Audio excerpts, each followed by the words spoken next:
What's up, you guys? Sean Ross Sapp. It is June 8th, 2022. This is Fightful Wrestling, and this is your post AEW Dynamite review. We've got so much to talk about. We've got shows every night here on Fightful, every night of the week. Every major show we have a post show for, so join in with us. We also have tons of afternoon news shows as well. Check out all those. We've got a lot of NWA Always Ready coverage this week. I had an interview with the very charismatic Kerry Morton. Like, he's the talker in the family, and he's barely wrestled. You guys are going to want to check that out. You'll be hearing a lot about Kerry Morton in the coming decades. Got Kylan King this week, who you've seen on AEW a whole bunch of times, and she tells us why exactly she's not around. But most importantly, leave a thumbs up, subscribe to FightfulSelect.com. That's our exclusive news service. It makes shows like these possible. Today, I had a pretty significant update on MJF's interests, how his week went after that Dynamite promo last week that has not had a follow-up as of yet, and about how he hung out in Los Angeles last week. Plenty of stuff there. I'm going to have an Adam Cole update tomorrow on FightfulSelect.com. So subscribe over there, but you're here right now. So leave us a thumbs up, donate a super chat or a humper chat to get your question or statement read on the air, humperchats.com or here on youtube.com/Fightful. We have Alex Pawlowski. He's a big part of that Fightful Select service. He's there reviewing Raw and SmackDown every week. He's got a bunch of pay-per-view reviews over there as well. Alex, how you doing?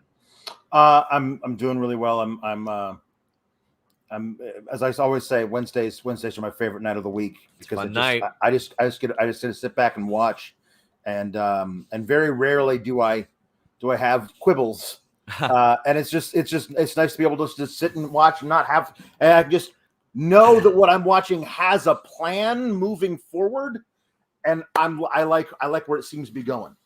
Well, I have plenty of quibbles tonight. I've got some things that I didn't like on this show. I've got some things that I really liked. As we were going on the air, I mentioned to Alex, we've only got a 10-pound sack. Here's 15 pounds of shit. We got to fit it all in there. And I like that. There's a lot going on here, including our friend Hugh Janus saying Danielson is out 1 to 2 weeks with an undisclosed injury right around the time you might want to isolate in Japan ahead of Dominion. Makes you think. No, he was injured. I mean, I don't, maybe he'll pop up over there. I don't know, but he's got an injury. We broke that news on FightfulSelect.com. Injury bug going around. You hate to see it. Miro89 says, taking my niece to her first AEW event with Forbidden Door. Our last was War Games. Or Alex? War Games. By the way, Connie's Pizza on Archer in Chicago is the best in the world. Hey, they got to pay us, buddy. They got to pay us. By the way, it is time to admit, guys, I am on the A&W payroll. They sent me a lot of stuff. Alex, buddy, You're not alone. I got $5 with your name on it right here. Ooh. Bear Bucks. Look at that. Bam. Oh, wow. Bam. Wow. More A&W bits on today's list in your boy. Check it out. But we started out with the Battle Royal, Alex. I love that they were like, well, we didn't get to do the Casino Battle Royal at Double or Nothing. But by God, here it is. You all asked where it was. Let's do it now. I have long been a proponent of WWE doing a Raw Rumble, quite honestly. Like Pop a number in September or October. Who could possibly care? Yeah. They've done televised Rumbles before. But the Casino Battle Royal works out really, really well because you can do entrances, cut to a commercial break, come back, and do more entrances. Based on just the format alone, how did you feel about this? I love the Casino Battle Royal. I think it's a see with a Royal Rumble, 30 might be like a little too many, because then you start filling out with stuff that you don't need in there.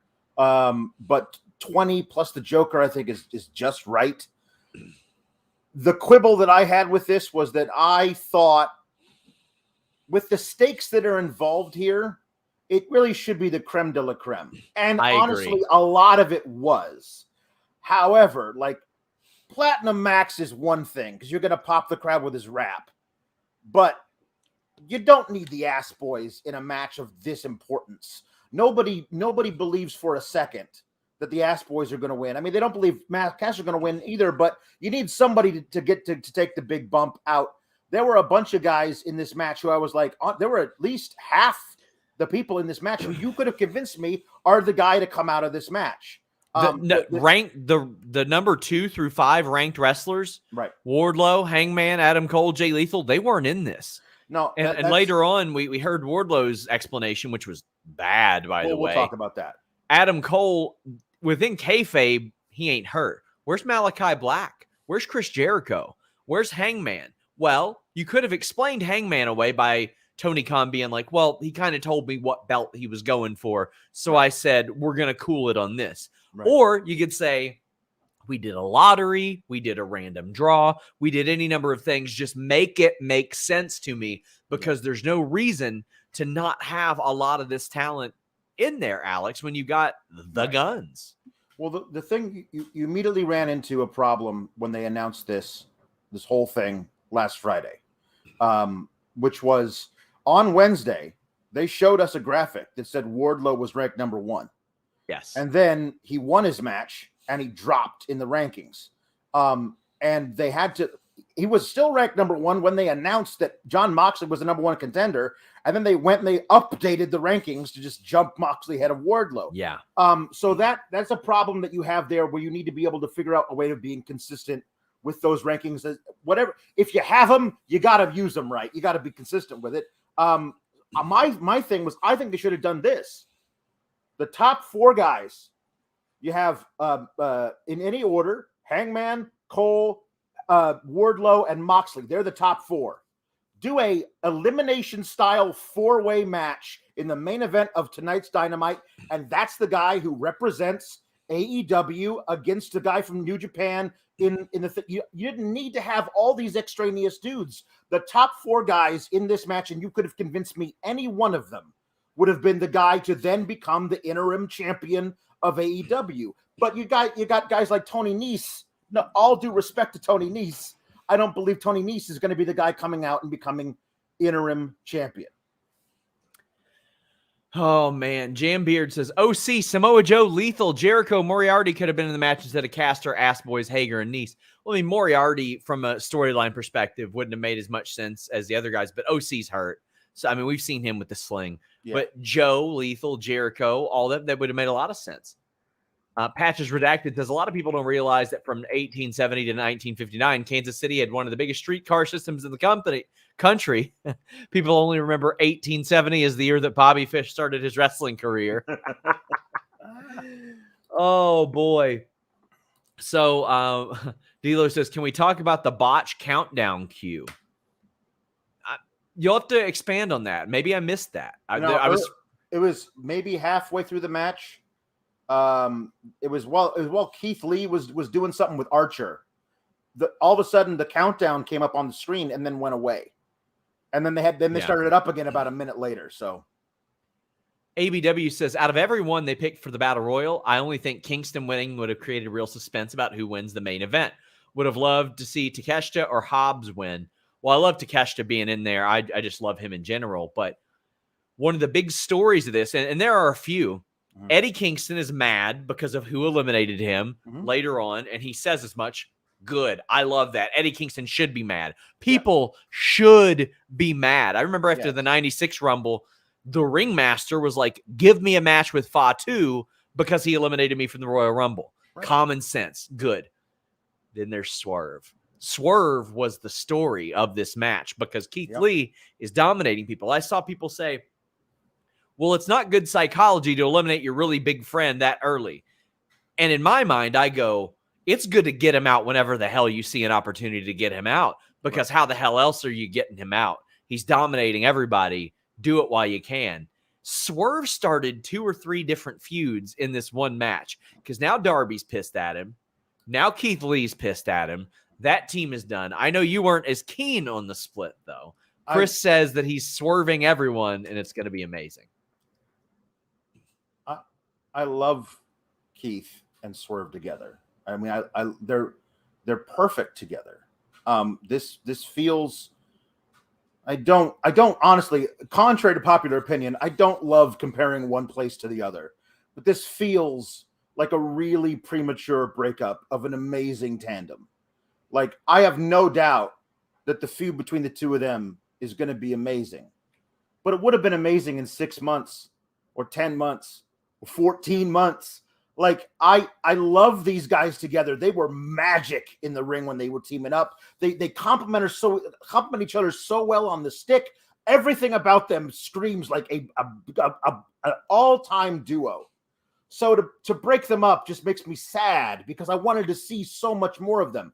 Like, I agree, the feud's going to be amazing. I just don't want to break them up. And then, like, we got Swerve tweeting out dead weight about Keith Lee. So they're definitely broken up. This was not a, well, I can forgive you because it's every man for himself thing. Swerve just said, get the hell out, big man. I don't need you Swerve got his use out of Keith Lee, and then he moved on. So. Nathan says Swerve was the MVP of the Battle Royal. He was. I thought that he really, really stood out. The Joker ended up being Andrade. I don't mind it at all. Tony did not tease like a big surprise as the Joker or anything like that. So, I mean, a lot of people worked themselves into a shoot with that. He's been off TV for a long time. It's but I mean, comeback. He popped up at Double or Nothing. Right, in a backstage segment, but he hasn't wrestled on Dynamite in a long time. Daniel says, I heard a lot of people were frustrated Andrade was the Joker. Here's my thing. Either make it clear the Joker is only for big surprises, then don't have the Joker at any other time, or explain the Joker is just the last entrant. Big surprises. Was Matt Sydal a big surprise? Was Lio Rush a big surprise? I wouldn't say that. I mean, I certainly didn't consider Brian Cage a big surprise when he was either, but he was a surprise. Go ahead. I mean, I would argue I was certainly shocked when Lio Rush came out. Whether or not you consider him to be a big surprise, I was surprised. I wasn't surprised here, and that's fine. I think people have begun to realize, oh, maybe it's just like, hey, there's this extra person here, as opposed to it's a new signing. If people were thinking Cesaro was walking through that curtain, it wasn't going to be him. MA says, I love the tag team, but Swerve is here to be a crossover main event superstar. Keeping this for 10 to 14 months longer is unnecessary. I agree with that. I know that Tony immediately saw big things in Swerve, met with him personally to lock down this deal. I mean, yeah.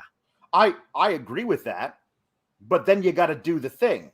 Sure. If you don't push him to the main event in the next 6 to 10 months, then you broke this team up too early. That's my whole thing. Like if I say give it 6 months and you say do it now, then in the next 6 months you got to push him to the main event. Josh asked if this was the worst battle royal ever. Not even in the worst 50 I've ever seen in my life. Not even close. Not even close. Urs says, I'd love to see Starks and Lee have a 3-match series after this betrayal. Settle it, then get back together as a group. I think you mean somebody else, Starks and Lee. Or maybe I'm a little lost here. I think you mean Swerve and Lee. Then get back together as a group, not necessarily as a tag team. Anyways, Kate and Alex are the only review show worth listening to. Well, that's just objectively untrue. But I think that Lee and Swerve are best served how things went. But we'll see. Nerd Guru says, Andrade being the Joker is 1,000% the bad omen that will lead Charlotte winning Money in the Bank. And that's just bad for everyone. Wouldn't be surprised. Nope. And so eventually, Kyle O'Reilly wins this battle royal. I thought it was going to be Andrade. I thought he was winning this thing. I did too. Wheeler Yuta, the last two there. I saw a lot of people as the match was going on that wanted Wheeler Yuta versus Mox again. I was like, we've already done that. I don't need any BCC infighting anymore. We've reached that potential. My pick when they got down to the final four was Kyle O'Reilly, because here's the deal. They have done so much building up Moxley as the guy who's going into Forbidden Door to probably face Tanahashi, that there's no chance anybody who wins the Battle Royal is winning the main event versus Moxley tonight. And if that's the case, the absolute perfect guy to go up against Moxley in a high-stakes main event that he has absolutely no shot of winning is Kyle O'Reilly, because he's going to make Moxley look like $1 trillion in an amazing match. And that's what we got at the end of the night. So I'm very glad Kyle O'Reilly won. Patriac says that Swerve's an awesome heel. Watch him versus Nick Wayne. That's a good shout. There's a chat that got missed last week from Curtis Poindexter, who said that he was in attendance at his first ever wrestling show last week. said Stat Boy booked a masterful show. MJF had the crowd eating out of the palm of his hands. No MJF this week. I think you got to realize if it's even a work, they got to keep him off TV. They pulled him from absolutely. They pulled him from the roster and had Turner stop doing promotional. You don't blow it in a week like they did with the Punk thing. You do the thing where he's hacking into the broadcast. There's literally no way you could put him on the show. Like you just can't do it. Oh my gosh. We got a new report on MJF over at FightfulSelect.com. And again, our reporting is going to prove to be even more accurate, dare I say, over the next few weeks. Danger Zone says, UK fan here. Going to St. Louis next week to see my GF and going to my first ever wrestling show. Hype after tonight. Love AEW and Fightful. Well, we love you, my friend. I hope you enjoy it. You're going to have a blast. You're going to have a lot of fun. So we got Zero Fear talking about the All Atlantic title, but there's a super chat that got missed earlier. Actually, we've got Brent Lockman saying, much as I love the Team Swerve, has the most diabolical grin. Yeah. Let's get, hold on. We've got some super chats that are getting missed over here, and I want to make sure that our moderator gets them because I don't want anybody to miss out on their money or anything like that by all means. So let me scroll up and find this one.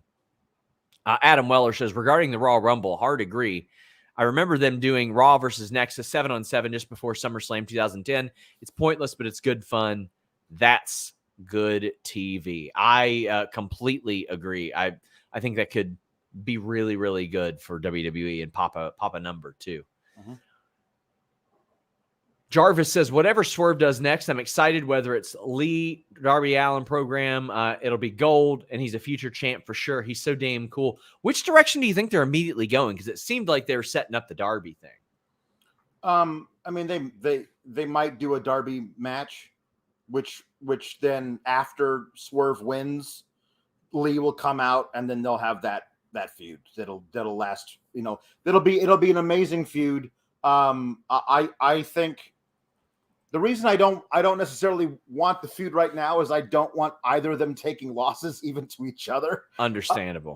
But if let's say Swerve winds up being the first main opponent for Moxley as the interim AEW champ, I mean, you could do a hell of a lot worse than a Moxley versus Swerve feud. The All Atlantic title. I'm going to pull up a picture of it. It's beautiful. It is beautiful, and definitely more prestigious than the somewhat Atlantic title, which is the kind of Pacific title. Yeah, the sort of Pacific title, sort of Pacific, but the All Atlantic. Let me tell you.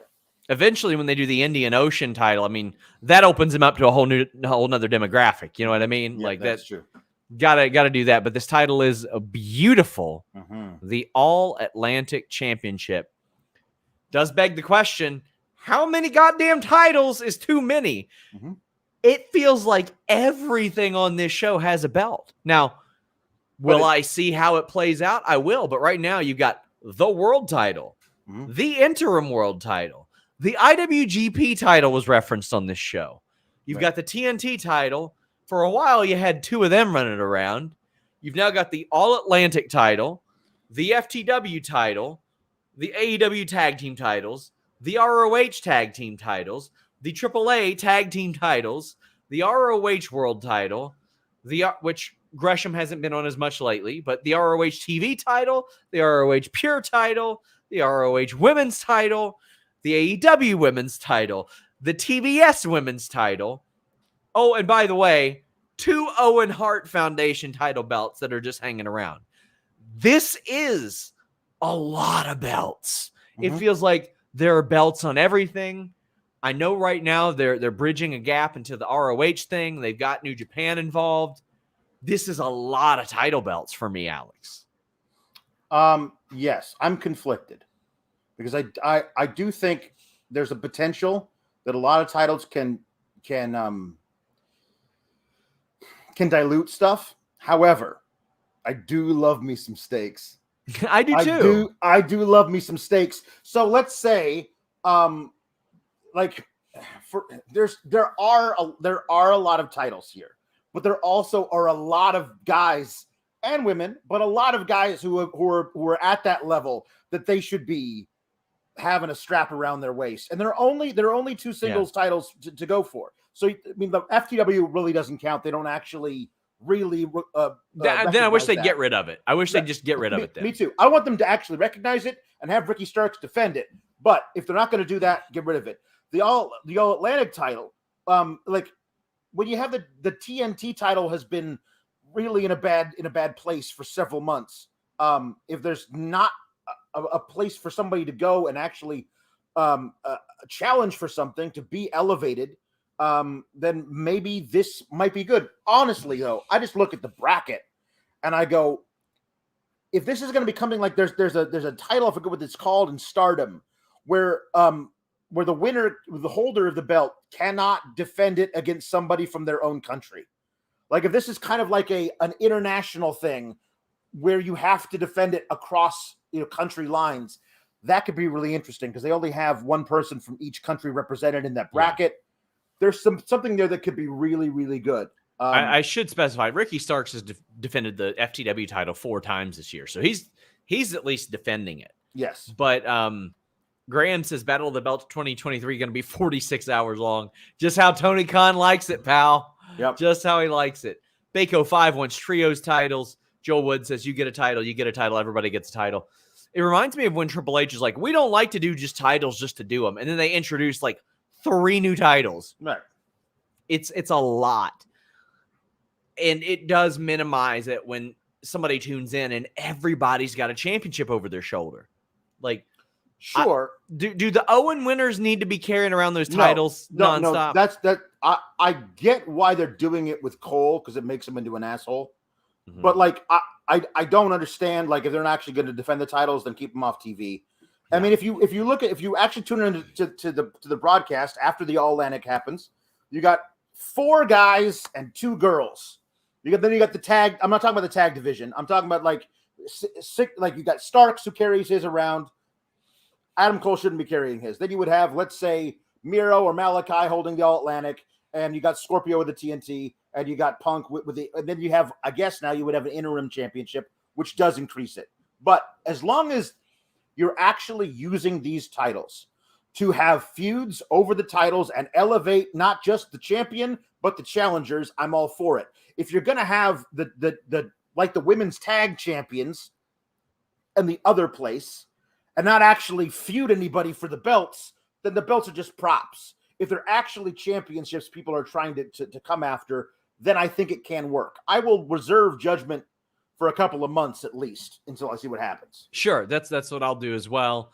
The bracket looks great. It's Buddy and Pac. You got Miro and Ethan Page. You got a New Japan matchup. Who else is on the other end? Penta and who? Penta and Malachi. Okay, that's fantastic. Sawyer says, how is the world title not always already representing the best wrestling around the world? Hope they give the AA belt a unique gimmick, super redundant otherwise. I wouldn't agree that it's redundant. WWF title, Intercontinental title, European title, and then at the same time, they had hardcore, cruiserweight, light heavyweight. I liked that era. It's not just that in AEW. You're talking all the ROH belts, and then the Owen Trophy belts, and then New Japan belts are popping up here, and then AAA belts are popping up over here. So, yeah. John Wilson says, All Atlantic title feels like a title that can jump between promotions a lot more than the other 2. There's nothing that leads me to believe that besides that New Japan matchup, and this is strictly set up for Forbidden Door. Sure. Jambeard says, who do you think will be the 2 New Japan guys? Got to be Japanese versus non-Japanese, right? I'd like to see Owens versus Suzuki for USA and Japan. Let me check out the Dominion card.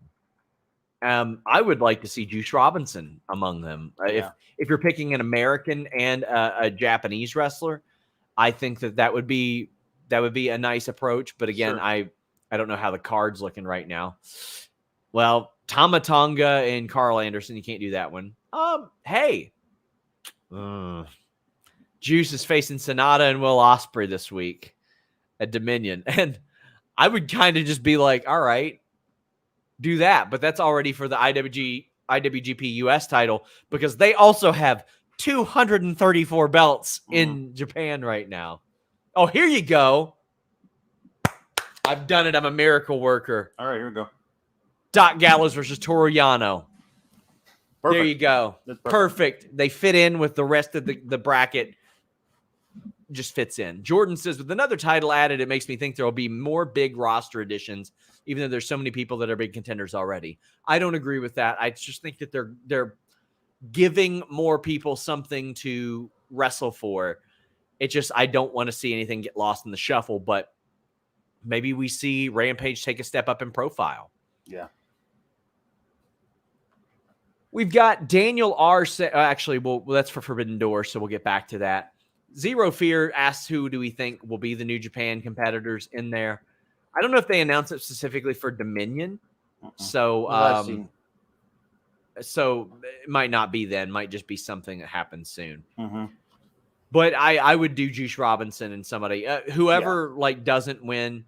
I mean, honestly, I would have Will Ospreay probably win that U.S. title and then do Juice Robinson and Sonata next week for that. Because I think that's a good way to get multiple countries involved. Yeah. L Milkman says, surprised we got this before a trios title.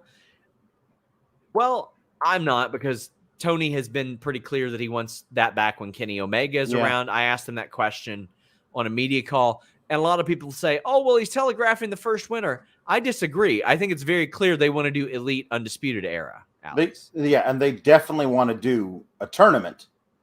I would think they're big on tournaments, as evidenced by this bracket tonight. And if you do that, you want to have Kenny and the Bucks as one member of the tournament. Whether or not they actually win it is different, but you want to have that as the favorites going into the tournament at least. Jambeard says if they give that title a gimmick, I'd say make it so two wrestlers have to be from different countries. I think they could run into some booking issues there if they do that. Urs says, Wild introduced a third men's mid-card title instead of women's tag titles, or just like giving them more time on the show. I don't disagree with that whatsoever.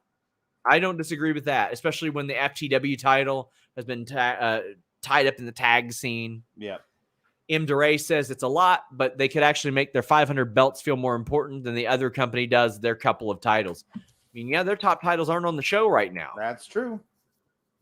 Odd Star says, I definitely hope that the new belt has some rule like Stardom's SWA belt. If not, it's overkill. I don't necessarily need a rule, but I understand that some people do, and that's okay. I get that. They have enough international guys that you could they're counting Ethan Page as Canadian. They got Kyle O'Reilly's Canadian. They got a lot of guys from Canada that could fill that bit. As long as whoever's from Canada has the belt, then you can face anybody else. Joel Wood says that AEW said the All Atlantic represents all the AEW fans across the world. Well, what the hell does the world title represent? Not people in the Atlantic Ocean, buddy. No. Perhaps think about that one next time before you get so smart. There are people like Jason Momoa that live underwater, and they are not represented by that world title. They feel like it's more of an Earth title. And I do feel it is a bit of a misnomer to say All Atlantic. When you feature somebody like, I don't know, Buddy Mathews, who's from Australia, because he's definitely not any portion of him is not Atlantic. We got Daniel R saying, I don't like the addition of more titles. Trios titles still in the way, plus the ROH ones. Like everyone's going to have to hold gold at some point, and that makes things mean less. Bad idea for another singles men's title, in my opinion. I don't disagree, but we'll see how it plays out. I believe they have definitely earned that right. I love me some Sova says, isn't Juice out of Dominion due to appendicitis? I talked to him the other day, so I would say he probably is. He said it was the worst pain that he's been in. He was still listed on the Wikipedia page, so maybe I was wrong. But he told me it was really terrible pain. Big J says, non-AEW related, read online, ROH is doing Death Before Dishonor in July in Massachusetts. Does that mean more ROH news is coming? Read online, buddy, that came from FightfulSelect.com last week. I would imagine some more ROH news is coming. That's on the books. They told Talent that. So I don't know. I would imagine that they got to announce that pretty soon if they're going to do it. I mean, otherwise, maybe it doesn't happen. They had other dates on the books that they rattled off at the scrum that didn't end up happening. Yeah. Adam Weller says, idea for outside belts in AEW. Spin of an international champ roulette wheel at Double or Nothing for the Casino Royale winner on the buy-in. Sets up pay-per-view match. Well, that sounded very complicated, Adam, so I'd imagine they'll try to do it. Sounds about like what they would do, because I didn't understand tonight's situation till like an hour into our podcast last week. Yeah. Nathan DePaul says, are the matches governed by maritime law? Yeah. No, here's the thing. Because they're over international water, anything goes. So there's a stipulation. That's right. There are no laws. Yeah. They all take place on an oil rig just over maritime law. There you go. Joey Bag of Donuts says, I'm fine with multiple championships as long as they're considered important. I grew up on a bunch of belts in the 80s, NWA, but they all meant something because big stars were fighting for them. That was a little bit different. They were sending all those out to territories and stuff like that. And Jambeard says, I got it. The New Japan match is going to be Namor versus Aquaman to represent the Atlantic and Pacific Oceans. Oh, my God. International incident right there. There you go. Well, let's talk about the actual match, Pac versus Buddy. Ooh, this was a hamper. Yeah. So listen, I love a good Hangman Page 90-degree Tiger Bomb. Love it. It's good. Natty, Batista, love their Tiger Bombs. But buddy boy, do I love a Mathews Tiger Bomb that folds some bitches in half. And I'll tell you why. I love a good pin. And a good pin puts all the weight on somebody's shoulders. And when you pin somebody at a 90-degree angle like that, all you can do is get your heels over their shoulders. That ain't enough to keep anybody's down. But when Buddy freaking Mathews does a Tiger Bomb, boys, he folds them in half. He puts their own weight on their shoulders. Plus, he can lean his own over. Ooh, I love a good pin. That was a highlight for me. This match was so good. And I saw some people saying, running it back from 205 Live. No, son. Didn't happen. Didn't happen. These two junior sirloin beef sons of bitches were slapping that meat for the first time, Alex, and it ruled. It was a match that I always wanted that never could have happened because at that point Neville had left, just said, I'm going to sit out the rest of my contract. Thank you very much. And a while later, Buddy Murphy was like, I would like to be a part of this 205 Live, if you please. And so they didn't actually cross paths at all. So this was something I've been looking forward to since Buddy Mathews debuted. I was kind of shocked we didn't get it almost immediately, considering they were feuding with Death Triangle, and that the feud was basically over. Now that they're doing this whole tournament, like it keeps going.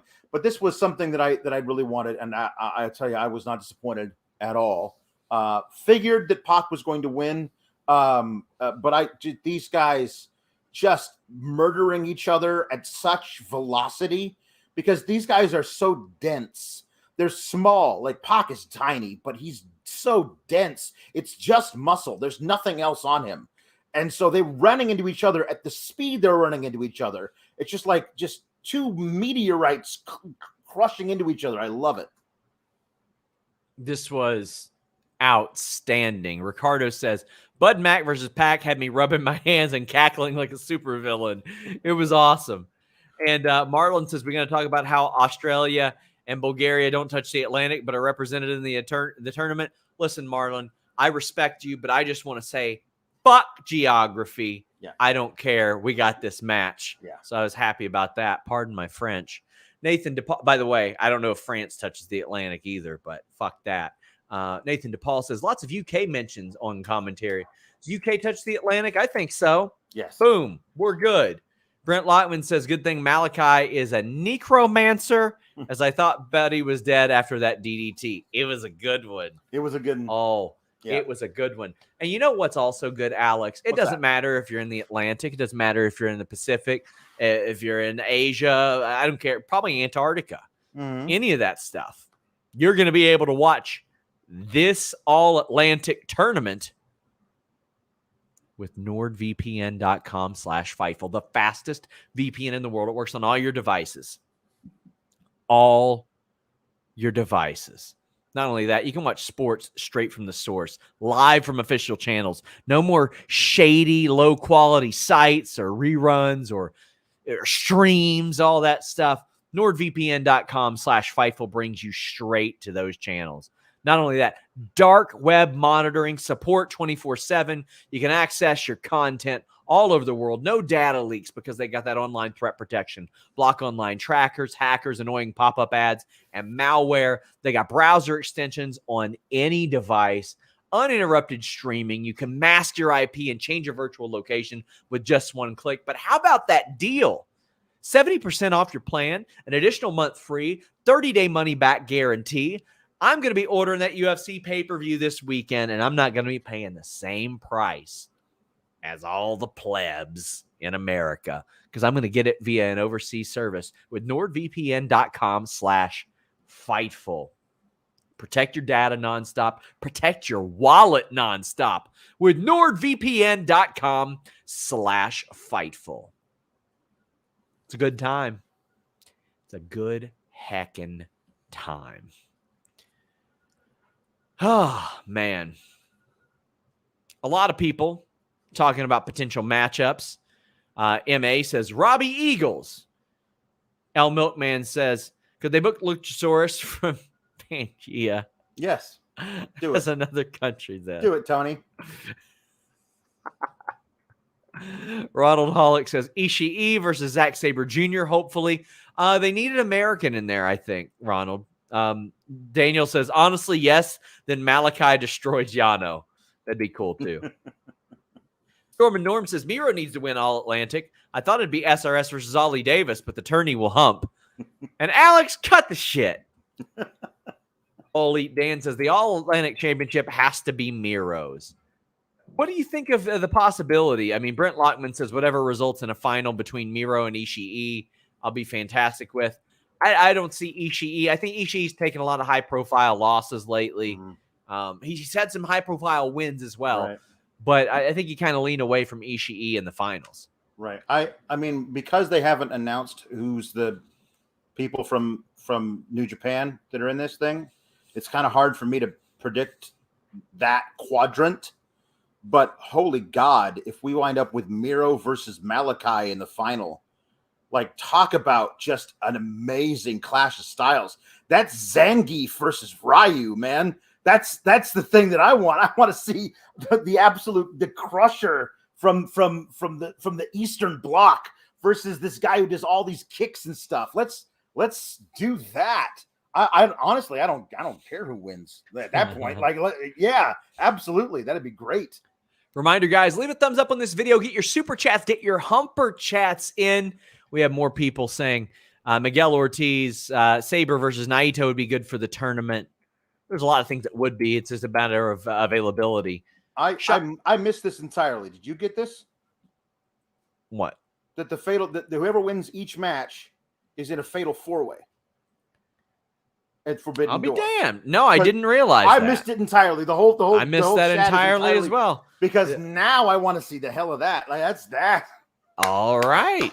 Okay. Yeah, I completely missed that. Okay. We do this for a living, my friends. Yeah, we suck at this. Now Luis is typing in the note. Thanks, Luis. Thank you for that.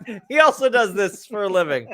Shot Kid says, can see the New Japan entrant winning the new belt be the bridge to New Japan and AEW. Gives Miro an excuse to work New Japan to chase. Yes, please. Oh, Miro's wanted to work there too. Oh, man. Zen says, I already tweeted this out, but I'll say it again. Hope the new title becomes like Stardom's SWA title where the champion can only defend against a different nationality. I don't think that's going to happen, but I like the pitch. My mind is blown. Like, I'm just thinking about that fatal 4-way now, and I don't care what else is on that card. Yeah. Hey, I just want to say thank you for everybody who pays attention. Thank you. Jambeard says, just to think about it, if Miro goes all the way, Miro versus Pac, Miro versus Black, can he redeem a bastard or a druid of death? It's an interesting approach as well. Lucho says, Sean loved getting put in my place by you on Twitter yesterday. Isn't the All-Atlantic four-way match, or am I crazy? You're crazy. Listen, I'm about to put you in your place again, you fucking dope. Hit the bricks. Please send us more super chats. Brent says, I need to. Oh, never mind. That's for a different thing, but I do like that. Jarvis says, I love AEW and Miro, but I feel like he shouldn't be in this tournament. Pac, Ethan Page, or Malachi Black should win this title. Love you guys. Well, there you go. Loves us. Daniel R. says, since he's not facing Tanahashi or Okada, Danielson versus Gresham versus Saber Junior in a 30-minute technical masterclass, please, at Forbidden Door. I think you got to get him cleared first. I'd love to see Gresham involved with somebody big as well, though. And Joel Wood says, at this rate, every pay-per-view is going to have 25 matches trying to get every title on the show. They didn't even try to get every title on the show last time. Bag of Donuts says, while we're adding belts, how about a Fightful ad read reaction championship and put that on Alex? Alex is the only one who sells for it anymore.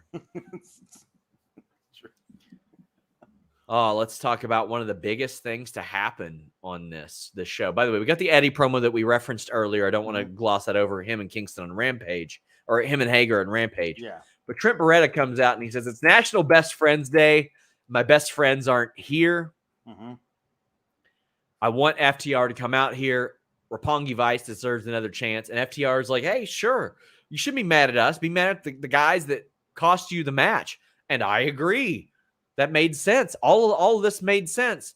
But it really makes sense to get Will Ospreay involved, Alex. He came out with his cronies and beat the brakes off of people. And he was one that people were going, is he going to pop up? Is he going to pop up? Why wouldn't he pop up? And he cracked old Trenty Locks in the side of the head with an elbow. Mm-hmm. I thought this was really well played. Chris says the Billy Goat has arrived in AEW. Mm-hmm. Yeah. Like I think it's a major player, like certainly. And one of the best in the world. Your particular viewpoints on Will Ospreay may vary, but you can't deny it's a major deal for him to show up on Dynamite heading into Forbidden Door, and that is I'm very intrigued to see what we might get beyond Forbidden Door. Can they start building a story now that takes us beyond into the summer, into the fall? How much crossover we're going to have, or is this going to be like, we're building this thing for a month, it's over, it's done, we're moving on? I'm glad that I'm glad that they're getting Will Ospreay involved. He needed to be involved. He is a major player. That's the type of thing that you got to find something for him. Yeah. I just don't know what that will be. We got United Empire against FTR and Trent on Rampage. That'll be fun. That'll be a lot of fun. Yeah. I want to see FTR work Will Ospreay, because a lot of people look at Will Ospreay and they remember the Ricochet clip, and that's what they think of him. And they don't think, oh, well, he has added like 20, 25 pounds of muscle. That was also like what, 6 years ago? Yes. Yeah, like they look at him like he's just doing gymnastics routines. He's an amazing wrestler. Mm-hmm. Jambeard says, screw it. Pac, Black, Miro, and Shibata. Shibata ain't gonna do that. He ain't doing that. But those three plus anybody from New Japan, good God, they're gonna murder each other. I'm gonna love it. Ponfar says, not gonna lie, I deeply want to hear Linda's takes on the Acclaimed. Well, you know what? When you subscribe to FightfulSelect.com, you can do that. Or hang out on Tuesdays, you can. Yeah. T. Wayne says, SRS, great work lately. What, lately? Lately? What do you mean lately? Either way, he says, I got to know. 0 MJF this week equals low ratings next week. It's likely that tons of people will tune out and not care. Well, I mean, objectively, MJF does very big numbers for AEW. I mean, we saw that. We saw that. There is a danger of that, of like the thing everybody was talking about last week. Yeah. And it being a work, but a very they committed to the work. So they're not going to mention it on this episode. But if a bunch of people tuned in to see more of that because they saw what happened last week and they're, okay, well, I'm not going to miss this week, and they didn't get any mention of it, there is a danger that some of them might be like, well, then screw it. And I hope that's not the case, because there was a lot of stuff to like about this episode, but that might be the case. Mark Charisma notes that Seth's wallet may be bigger, but Ospreay never lost to a man with one arm. Not yet, at least. Yeah.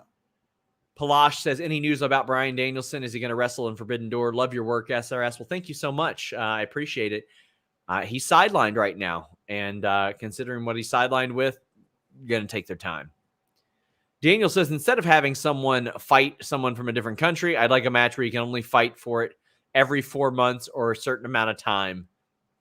A lot of those rules seem good in theory, and then in practice, they just don't end up happening that way, or it causes a hurdle. Lucho says, with so many groups and factions in AEW New Japan, which ones do you think will end up clashing or participating in the pay-per-view? Love you guys. I'll never use Twitter again as of today. Bullet Club needs a full team. Yeah. And I think they need a full team there. They got to have a full team. Hangman beat Finlay. Oh, man. Speaking of Finlay, his dad popped up on the run sheet again for SmackDown last week. First time in months. They had brought him in to kind of fill the void for Tyson Kidd for a while, but this was a very good match. Man, David Finlay, in the few years that he's been on the scene in New Japan, has gotten himself in TV shape. Yeah. He is a fantastic wrestler. He had that team with Juice Robinson for a while, and that was a really great team, and it crossed over to Impact. He's worked American TV. He's a guy that's going to be around the next 15, 20 years. He's going to be effective, but this was Hangman. And Hangman in Kansas City was still really over, Alex. Absolutely. Really over. Even if he's not the champ, he's still the ace of the company. Like, everyone knows this. Now, Derek Gordon says, pretty sure Hangman's match was announced before this Battle Royal was even announced. And is Adam Cole injured? More on Adam Cole tomorrow on FightfulSelect.com. Yes, Hangman's match was announced, but Punk's injury wasn't. So, by the way, shout out to John Plank here, Fleming County boys. Not anymore. I got the hell out of there, John. But hold it down, my friend. But, like, when you look at that, why wouldn't they just pull him from that match and add him to the Battle Royal? Well, I think they had a pretty good excuse. By the way, match was fine. But afterwards, Hangman said, I want to wrestle for the IWGP title. That's all Tony needs to say, is that Hangman told me he wanted to go for the IWGP title. So I said, all right, buddy, I'm not going to put you in this one. That's all I need to hear, Alex. Right. No, it does feel like entirely consistent with Hangman's character. Like, I lost the title to Punk. I can't get a rematch against the guy right now. I can't wait. I need to prove that I'm the best in the world still. Who do I do that against? Friggin' Okada. Like, it's a perfect thing for his character. I thought this was really good. Also was very intrigued by the whole Adam Cole like sticking his nose in the thing. I was like, are we getting a triple threat? Like, is Cole going to join the match against Okada? But Cole being like, you're not even a real champion, as he's carrying around what is basically a trophy, like a bowling trophy on his shoulder. Like, okay, great. You won a tournament, but you don't get to defend the belt. So you're not actually a champion either. But of course he's the heel, so he's supposed to be a hypocrite. But I thought this was all really, really good. It did obviously get under Hangman's skin as well. So it was good stuff. Chris notes that Adam Cole is really good on commentary. Tom LaValle says, I thought Finlay was going to join Bullet Club tonight since Juice is there. Cole was on commentary. Seemed possible. Me too. That did cross my mind. And Zero Fear says, with Hangman set to face Okada, who does Bryan Danielson face now? Zack Saber Jr. But, I mean, listen, again, I'm not going to guarantee that Danielson will be ready for that, man. Right. Like, you never know. Yeah. Anonymous says, I heard AEW's viewership is up in Lithuania. Where is their representation in this tournament. If you know, you know. Yeah, put your Nord your Nord VPN on Lithuania if you're having trouble watching some of that stuff. Shocking that they got so much more viewership in Lithuania. I can't quite put my finger on why that would have happened. Jambeard says, Sean, non-wrestling super chat. Glad to see you guys were able to hear from your friend and she's okay. Buddy, me too. We thought that she was gone. If you saw the news story, you saw how fucking crazy it was. But we were very fortunate. I'll leave it at that and spare people the details. But it was a horrifying weekend. Wardlow came out. So I didn't like this at all until the end. Wardlow said, so here's the deal.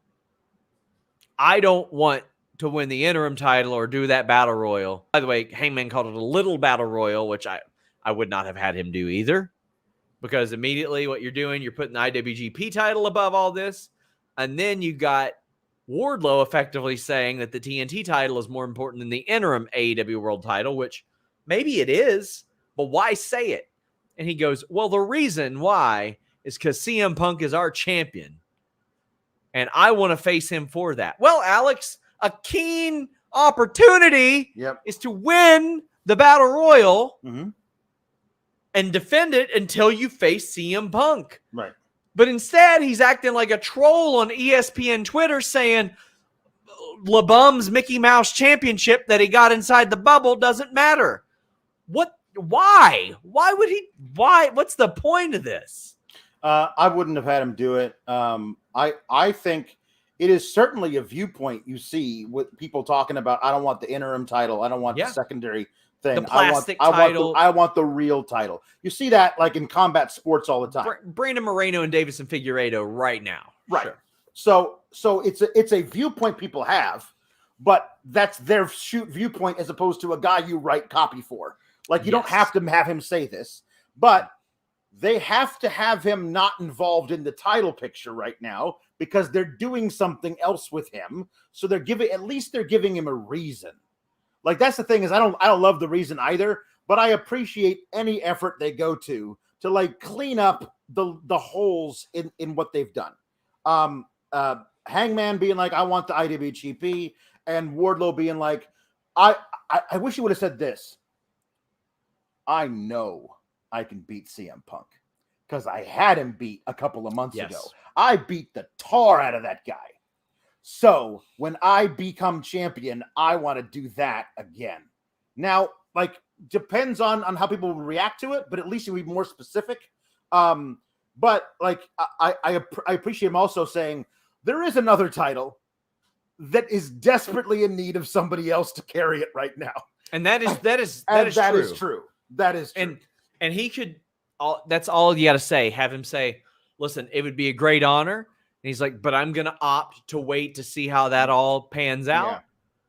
Because this one means so much, I decided to step aside. Like, and that'd be okay. But I'd be like, okay. Yeah. But then Mark Sterling pops up, and I loved this because Mark Sterling says, you're either going to get sued or you're going to fight 20 security guards at once. And I'm cool with that. Like, come on. Elimination style. Come on. This is Alex, my favorite video games are 1990s beat 'em ups. Yep. I want to see him go full Turtles in Time on these sons of bitches and throw them into the screen and like hop on their head on roller skates, like Streets of Rage and bash their heads in. Like that's what I want. He will playing the role of Hagar from Final Fight tonight. Will be Wardlow. He's got to do the spinning pile driver through the ceiling. That'll do it. Bag of Donuts says, did Wardlow say the interim title was BS? Pretty much. Mike McVaney says, great show tonight. Hoping to see Wardlow take the TNT title. Me too. I liked when Scorpio came out and was like, let's go right now. And Lambert was like, no, you're hurt. And I like Wardlow saying, I'll wait until you're 110%. Yes. Because I want to fight. I don't care. I'm taking that belt from you. That's some good stuff too. Colt asks who the surprise security guard's going to be next week. That's great stuff, man. I love it. They surely will have one. Yes. Shot Kid says, hope Sterling has the next of kin contacts for all the victims. Sorry, clients Wardlow will run through next week. Brent wants it to be a cinematic match, like a slasher film, with Wardlow hunting 20 people through the arena. That could be the thread throughout the show. Yes. And he just destroys people the entire time. That could be a lot of fun. That would be great. Joel says, Wardlow could have just won the interim title and got the shot. Yes. Exactly. Yeah. Exactly. Graham says, I expect 20 of the most sirloin beef sons of bitch security guards in the history of security guards. Sterling is an awful lawyer, LOL. Jambeard says, Wardlow versus 20 beards or 20 dudes, a smart mark in the court, makes me think the age-old question, who would you rather face, an adult-sized 9-year-olds or 109? That's fair. Patriarch says, I think we're going to get swerved and get Page White 3. No, I think Okada might beat him. I think Okada probably beats him and Hangman, and that sends Hangman down a sad path. Yeah. Doug Kahn says, who'd fill in for Bryan Danielson at Blood and Guts?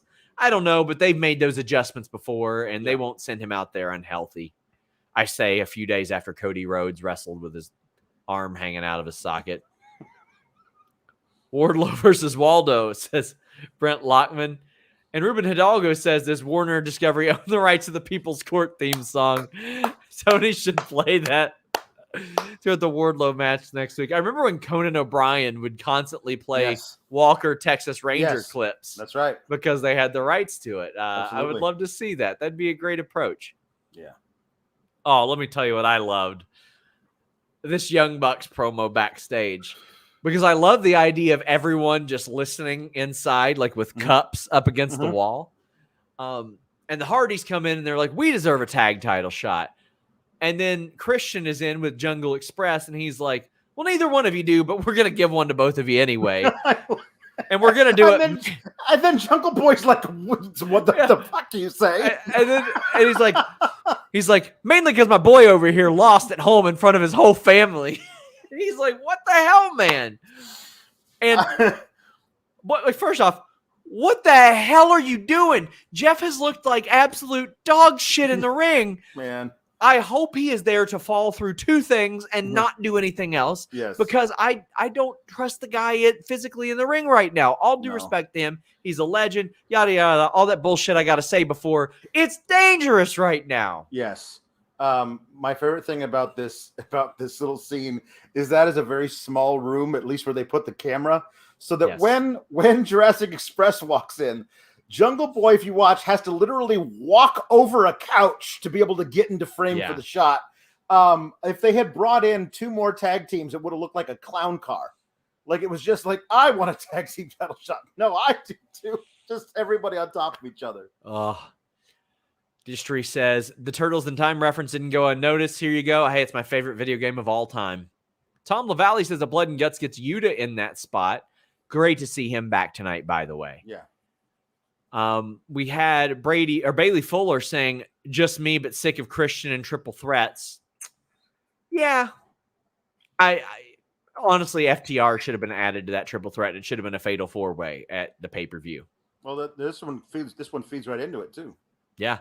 Jambeard says that, is it just me or has anyone noticed that Christian's always putting Jungle Express in triple threats to lose? Yeah, could be. He is. And he can easily say, tough shit, I did it all the time in my career. That's right. Like I iron sharpens iron, and then that other iron sharpens the iron even more. So cry about it. Like, that's what he can do. And I would love it if he's like the grizzled old timer that's like, back in my day. Yes.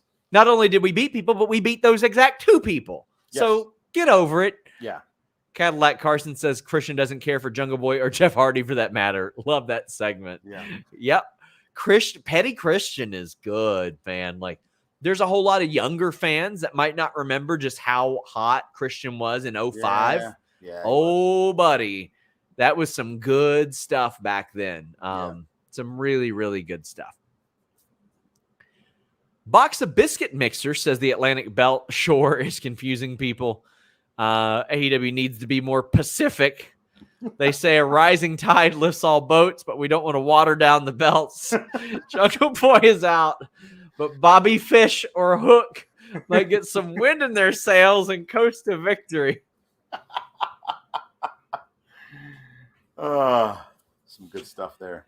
And Zach Amon says, with a report in regards to Judgment Day. Hey, buddy, that just wasn't any report, Zach Amon. That was a report from FightfulSelect.com. Isn't it funny that everything, Alex, that people are asking about was reported by FightfulSelect.com? And not only does it report more news than any wrestling exclusive news service out there, it's cheaper than all of them, too. $5. Well, here's the thing. I speculated weeks ago on Sour Graps that they were setting up eventually the Judgment Day to be the new spooky dude du jour, where they had the Undertaker, they had Bray Wyatt, they got to have somebody who's spooky, very spooky, and it was going to be them. But maybe it will, just not with Edge. And they say, or Zach says, how is this different from House of Black? Well, House of Black isn't supernatural. They've got the power to turn the lights off. That's it. They know a guy backstage next to the light switch. That's it. They're Satanists. That doesn't mean they're actually demons. Yeah, I mean, you might wonder, oh my gosh, how could they sleep at night with all these spooky things going on? With HelixSleep.com/Fightful. This changed my quality of sleep. During the pandemic, I was like, man, I need a new mattress. I need to invest in my sleep. So I got a Helix Sleep mattress. I took the Helix quiz. I was matched up to the Dusk Lux model. I wanted something that was a little bit between soft and firm, and I slept on my back. Well, now I can sleep on my side and my back because of Helix Sleep, which has improved my quality of sleep. I get a full night's sleep, and even when I'm running a little low on sleep, it's a better quality of sleep. I hit them up after that, and I said, I'd love to do business with you. And they said, we love a success story. Let's do it. We've been working with them ever since. They are the best overall mattress pick by GQ and Wired Magazine and Fightful Magazine. They got a 10-year warranty. You can try it out 100 nights risk-free. They'll pick it up for you if you don't love it, but you're going to. And if you're like, wow, that's a big investment, they have financing options, flexible payment plans. So a great night's sleep is never far away, and you get that thing sent right to you. Right now, you get up to $200 off all mattress orders and 2 free pillows for our listeners at HelixSleep.com/Fightful. They even have mattresses that have specialized cooling technology. If your family can never agree on the temperature of that thermostat, you don't want to go to a mattress store and roll around on something everybody else has been rolling around on, but you want to make sure you get the right mattress. Helix is that. It has changed my life. I absolutely love it. I've been pretty transparent. I had a broken neck about 13 years ago now. It was very hard for me to sleep comfortably, and this has revolutionized my nights. I actually get sleep now, and it's pretty wonderful. Pretty happy about it.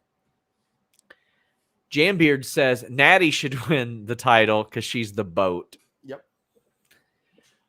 Thunder Rosa against Marina Shafir. I saw a lot of people burying this, and I mean, I disagree with that. I like that they beat the living shit out of each other. Like, are people expecting Marina Shafir to wrestle like Serena Deeb? Because if you're expecting a former MMA fighter and judoka to wrestle like her, I'm sorry. That's not going to be the case. Some stuff is going to be rough, especially with two of the people who have a reputation for being stiff. And if you're in there getting stiffed by a veteran like Thunder Rosa, you've got to give it back to her. Yep. And boy, did she do that with that shoot snap suplex that she delivered. I thought that people burying this match were out of line. I don't want to say out of line. You can think how. I don't give a shit what you think. Whatever. But I thought it was good. I enjoyed it. It was physical. It was gritty. It was dirty. I liked it. I liked it too. I liked the little backstage segment that led to the match. I did. They showed where she's like, I'm tired of sitting on the sidelines. Basically, Thunder Rosa said, "I'm going to defend my title tonight. I don't care who against who." Marina Shafir walks up and says, "You got a problem?" No, I'd like to be your problem. Like I like that a lot. And I just love, like everybody hates the Marina Shafir, the classical music and everything. I think it's strategic. It might as well just be nothing, because she doesn't care about you cheering for her or popping for when she comes out. She's just there to hurt somebody, and that's it. And she doesn't care if it's your faves or whatever. And I think there's definitely a place for that here, and we'll see how she develops. But I actually love the idea of, like, we're not going to play your little games, champ. I'm just going to stop you from doing any of the things you want to do because I'm stronger and a better technical fighter than you are. You can be a wrestler. I'm a fighter. I'm gonna hurt you, and that's what she likes to do in matches. Saw people saying, "Oh, she's been wrestling 5 years, and people at the PC are better." I'm like, well, okay, some people at the PC are going to be better, sure. Roxy's going to be better. Tiffany Stratton is a bit of a prodigy. I would argue she's like way further than she should be, but that's also untrue. It's been less than 4 years. Also, we're talking about a woman who went from wrestling heavily when she didn't know shit. She's wrestled about a little over 100 matches. She didn't know anything like her first couple years. She was actively training on the job during 75% of her matches that were before the pandemic. And by the way, a whole bunch of those were her in there teaming with another super green person, Jessamine Duke. Like, that's where so much of that came from. Like, the first 75 or so matches of her career were primarily that. Occasionally they'd pepper in a match with Mia Yim or like maybe Kyrie. And then she'd get put in there with somebody green like Xia Li as well. That wasn't that much further advanced. Last year, I think she wrestled, let me see. I'll look. This year she's wrestled 12 matches. Last year she wrestled 7. The year before 7. So, I mean, she's still getting her reps in. Yeah. Like, let the woman grow. Like, counting, like, throwing in the matches she had at the PC on the Largo loop. Yeah. Get out of here, man. Yeah. Get out of here. Graham says, despised her as Shayna's lackey, but I am in love. I love them beating the shit out of each other. I thought it was a lot of fun. I liked the post-match angle where, like, she's just pissed and likes hurting people, and so it doesn't matter that he's going to attack her. And I liked the Toni Storm saying, like, well, no, if I'm going to be next in line, I'd like to prove myself right now. Thank you very much. Patriac says he doesn't like her chain stuff, but her strikes are A+. Oh, she laid him in. And Nathan DePaul says, I might be the only one that loves the violins in Marina's theme, but gives off a haunting Eastern European vibe. Yeah. I mean, I covered her MMA career. She was a supernova from Moldova. Like, that was her nickname. Wrestle Vibe says, Doug, Rosa, and Shafir, psyched for Rosa and Storm. And we've got Shot Kid saying, am I in the minority who really enjoyed it? I liked how ugly it was, and it played on both women's MMA history. Me too. I'm glad that some of our audience, at least, I like a good beat the shit out of each other match. I dig that. Nerd Guru says, my issues with this Forbidden Door stuff is one. Like myself, there are some people who don't watch New Japan and don't get some of these appearances.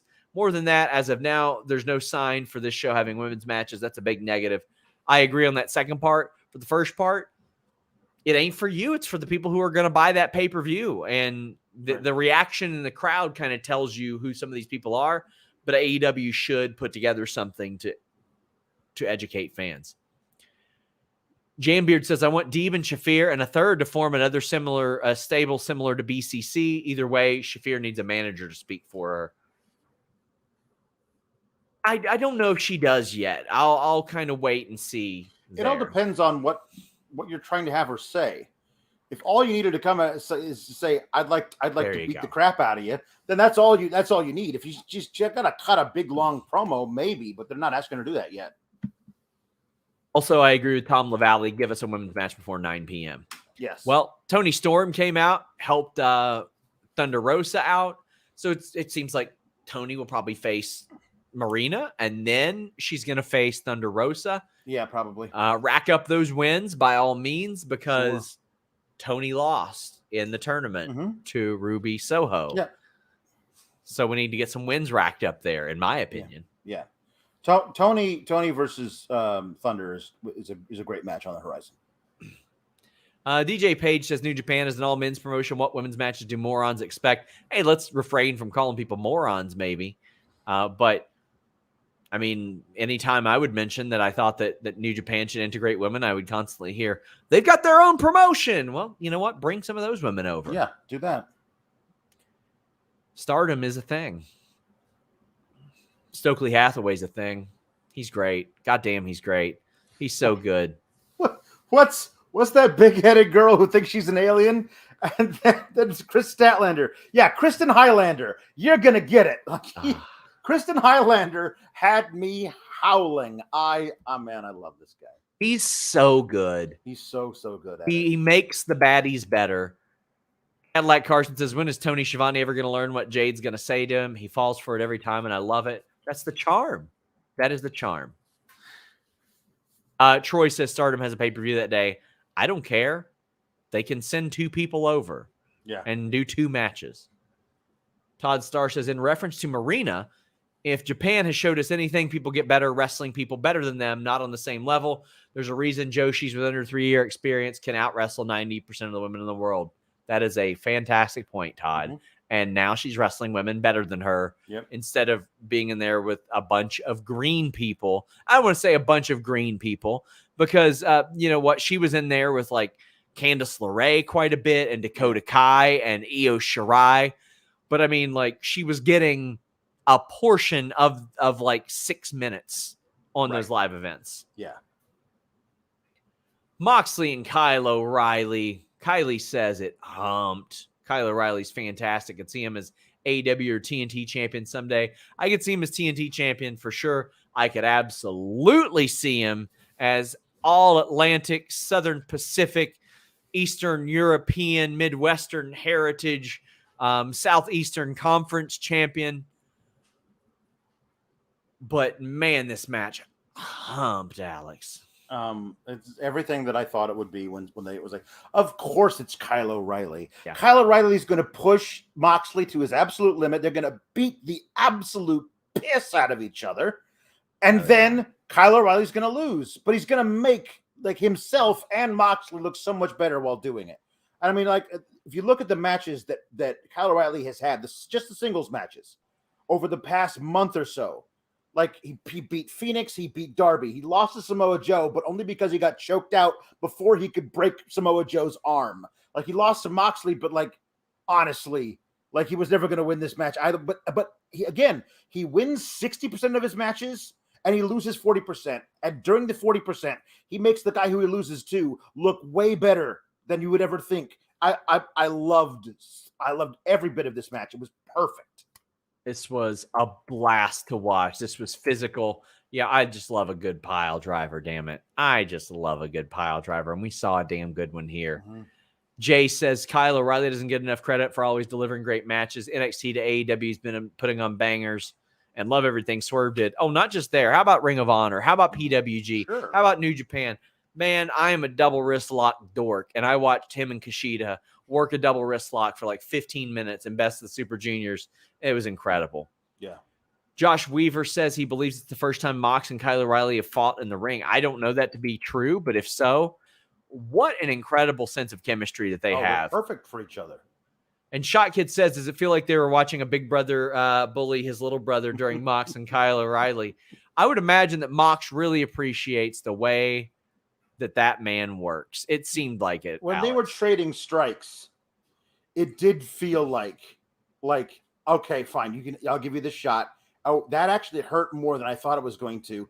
Like, it was like, Mom is upstairs. She's watching her shows, but I want the controller and we're going to fight. And nobody's going to tell on each other. I'm not going to tattle on you. We're just going to fight until the other one gives up the controller. Like that was it did feel like two brothers fighting. I loved when Kyle was getting out elbowed in the face and then he started in with the leg kicks and Moxley was like, no fair. I can't do that to you. Like all of this was so great.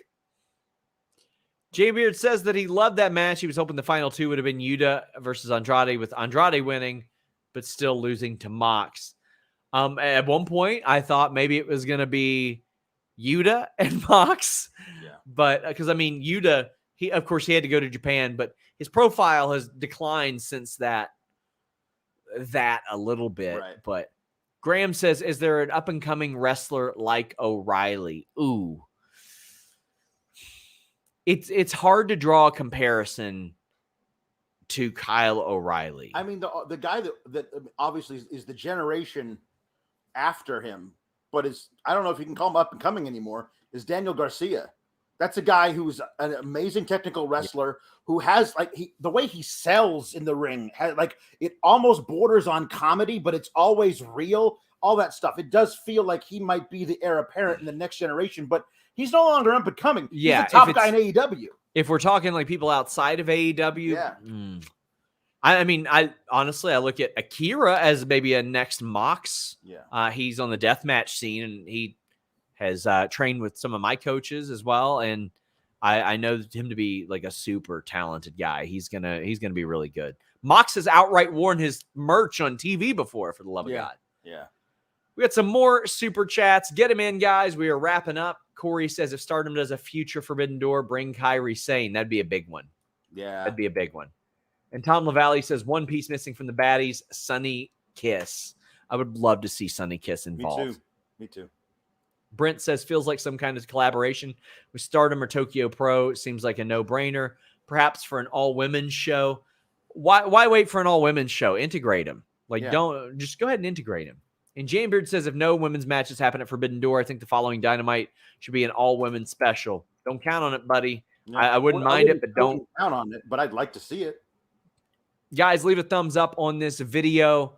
We got shows all week long, as I've mentioned before. Alex, tell the people what you got going on. You can find me this Friday talking about SmackDown. Finally, now no weekend shows, because 2 weeks ago we had Double or Nothing. This past week we had In Your House NXT. We had Hell in a Cell. Finally got a full weekend off, and then we're probably back at it in a couple of weeks with Forbidden Door. But I'm always on there on Fightful Select on Mondays and Fridays, reviewing Raw and SmackDown. On Tuesdays every week, we do on this year channel the NXT post show with the wonderful Kate Elizabeth. And then also on Jimmy Van, the Fightful founder's other channel, Know Your News. Tomorrow, we have episode 6 of what we call Get the Flick Out of Here, where me and Kate review weird or crazy or bad, stupid TV and movies. And this one we went weird, and we decided to go with an oldie but a goodie, Unsolved Mysteries. We each pieced an episode of Unsolved Mysteries. It was a lot of fun. So tune into that on the Know Your News channel. You can follow me on the Twitter at Alex Sourgraps. I'm filming another appearance on the Know Your News channel. Check that out, guys. But we got lots of content for you guys. This summer is going to be wild. We're covering AAA. We got more Impact coverage. Just a ton of stuff. Jambeard wraps us up and says, Danhausen should have won the Battle Royal. Guys, I appreciate you. Until next time, we're out.